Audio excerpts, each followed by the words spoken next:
Alright guys, so the AirPods Pro 2 case has a speaker at the bottom, and I'll show you how to turn the sound effects either off or on. Now very quickly, so the main purpose is stuff like Find My. So if your case goes missing, then you can play the sound. And it also has a sound effect for stuff like the charger. Now if you want to turn that sound either off or on, so just go into your settings, and you should see AirPods right here as long as they're connected.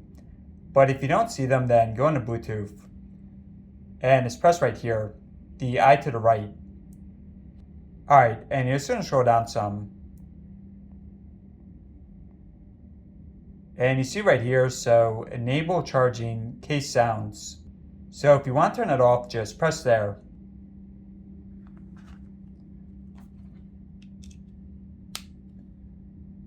And the sound is disabled.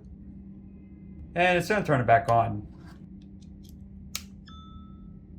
And hey guys, so there is to it. So hope this helped out.